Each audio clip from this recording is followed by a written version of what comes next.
खुलुमबाय सावथुन मुलुगजों जिखिनि सोमोन्दो दङ एबा सावथुन इन्डास्ट्रिजों जोंनि बर' माहारिनिफ्राय जाय बिथांमोना गोबाव समनिफ्राय सोमोन्दो दङ एबा खामानि मावगासिनो दङ बिथांमोननिसिम आङो हामलायनाय बावहरो मानोना बड'लेण्ड सरकारा जोंनि बड'लेण्डनि गुबुन गुबुन गासै मोन 6 जायगायाव सिनेमा हल लुफुंनायनि थाखाय हाबाफारि लादोंमोन। जोंनि बर' माहारिनि सासे गागि बयजोंबो सिबिजानाय सासे महरगिरि एक्टर टिकेन्द्रजित बसुमतारीनि मेम'रियाव आरो बियो गिबिसिन सिनेमा हल लुफुंनाया जाफुंसार महर मोनबाय सेरफांगुरियाव आरो 30 जुनाव बेखौ बेखेवनायनि थाखाय थिक खालामनाय जादों। बे हाबाफारियाव आं बयखौबो खावलायदों बाहागो लानो थाखाय। लोगोसे जों बयबो गोजोननाय मोनदों गोलाव समनिफ्राय बड' सावथुना लासै लासैनो जौगाबोगासिनो दङ। जोंनि गोबां लाइमोनफ्रा एबा महरगिरिफ्रा सावथुनजों सोमोन्दो लानानै गावनि केरियार दानायजों लोगोसे हारिनि हारिमुखौ जौगाहोनायाव गोबां बिहोमा होदों।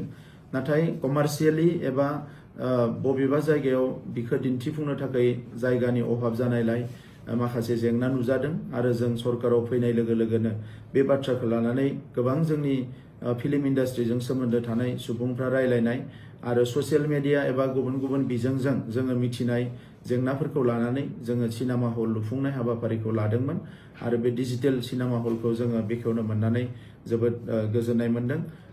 गुबुन गुबुन गासै जायगायाव जेरैबायदि गसाइगाव सेरफांगुरिनि उनाव जोंहा सिमलायाव दङ, बागानपारायाव दङ, रौतायाव दङ, रुनिखाथायाव दङ, बेफोर गासैबो थाबैनो लुफुंजागोन। जोङो बिनि प्रग्रेसखौ लागासिनो दङ। बे गुसुं समनि गेजेराव जोङो जिखिनि फिल्म एवार्ड होनाय जायो बे फिल्म एवार्डखौ जोङो कमप्लिटलि गभर्नमेन्टनिफ्राय सापर्ट खालामदों जाहाथे बिथांमोना खुनु जेंना गैयाजासे फिल्म एवार्ड फांसनखौ मोजाङै खुंफुंनो हायो आरो बेजों लोगोसे भिसानि मोनसे अफिस मावखुलि बिथांमोना गोनांथिखौ सानबाय थादोंमोन।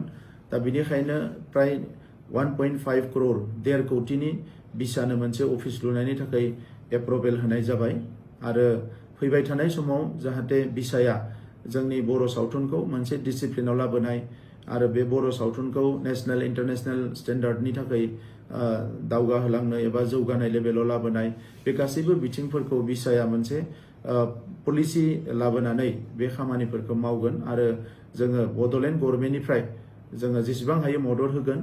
जिखिनि फिल्म बरनग्रा एखम्बा जोंनियाव अनसुंथाइ बियो मालाबा सोरनोबा होनाय जायो मालाबा सोरनोबा होनो हायाखै। नाथाय देग्लाय बोसोराव जोङो थांखि लादों मोनसे मोजां बर्ड बानायनानै बे बर्डनि गेजेरजों थीमेटिक एरियाफोरखौ सायख'नानै बबे थीमाव एबा बबे आयदाखौ लानानै फिल्म बानायोब्ला सरकारा राङारि अनसुंथाइ होजायो बे गासैखौबो थिक खालामनो थाखाय जोङो मोनसे बर्ड दानो थांगासिनो दङ आरो बे बर्डनि गेजेरजोंनो सिलेक्सन जागोन आरो बे सिलेक्सन जानायफोरनो जायफोरा सिलेक्सन जागोन बिसोरनो जोङो राङारि मदद होनायनि बेबस्था खालामगोन आरो जायफोर जोंहा गागि एक्टर बा गागि जिफोर जोंहा महरगिरि बिथांमोनखौबो मान होनायनि थाखाय सरकारनिफ्राय जोङो मोनसे थांखि लादों। बेखौबो जोङो नैबे 2025 मायथाइयावनो इमप्लिमेन्ट खालामगोन। गोजोन्थों।